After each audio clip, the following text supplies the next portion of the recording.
What is up, everybody? Random Random Man here, aka RRM, bringing you another rapid movie review, aka RMR, and it is for Abigail. Now, the plot of this horror comedy basically follows a group of criminals who kidnap the ballerina daughter of a powerful underworld figure, retreating to an isolated mansion, only to be unaware that they are locked inside with no normal little girl. With the genre of this movie, someone like myself would not normally be drawn to it, but this is the latest feature from Matt Bettinelli-Oplin and Tyler Gillette, collectively known as Radio Silence, as their previous three movies, 2019's Ready or Not, and the two most recent Scream sequels, I all enjoyed. And the lead of those aforementioned Scream movies, Melissa Barrera, plays the anchor here, who is a former junkie mother with the most moral compass of the criminals she is with. She is easily the one that you root for the most, and I thought she was great, and the rest of the cast here as well, including Dan Stevens, who just coming off of Godzilla Kong: The New Empire is relishing in the role that he has here, being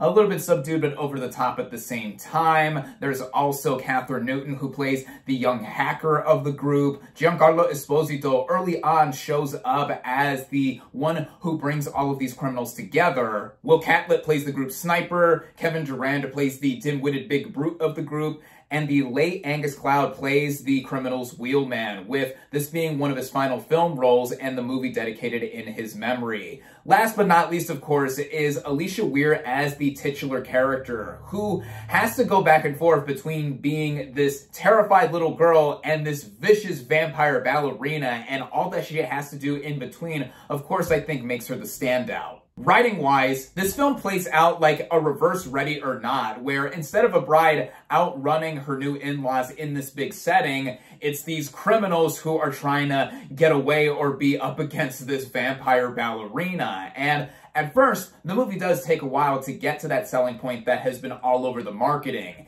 It's not the movie's fault that the big hook of the movie was given away, but it takes about a third of the way through the film to have the characters be on the same wavelength we are in knowing ahead that the villain is out to get all of them. You could also say that makes the movie very been there, done that. But with the direction by Radio Silence, and once the movie does get going and the characters getting picked off one by one, that is when I think a lot of the good hallmarks of this genre come into play. For example, this movie has a very morose sense of humor, which I thought worked for quite a bit of it because I was consistently chuckling throughout it. The movie doesn't take itself too seriously, and then when it comes to the action and the other set pieces involving the vampire giving chase to the rest of the kidnappers, it is bloody, and I mean bloody, with it being so overblown and explosive to literal lengths. Technical merits of this movie do include the way it is shot, making use of this basic bottle concept in this really massive manner that all these characters are running around in. The music by Brian Tyler also kept up the pace, which in terms of that, running at just under an hour and 50 minutes, I thought that after the movie gets past some of its setup and of course the main draw of the film, it keeps moving and I think delivers on what a movie like this should set out to do.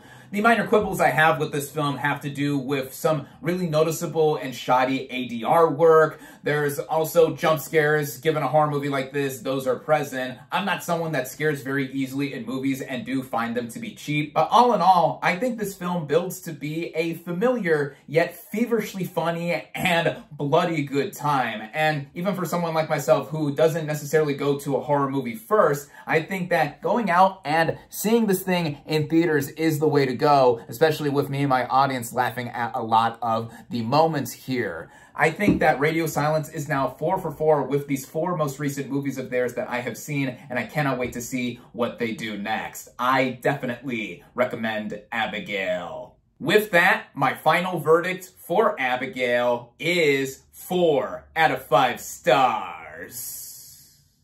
Thank you all, as always, for watching. Be sure to like this video, comment on what you thought of Abigail, social media links in the description, subscribe to my channel for more, and I'll catch you on the next movie review.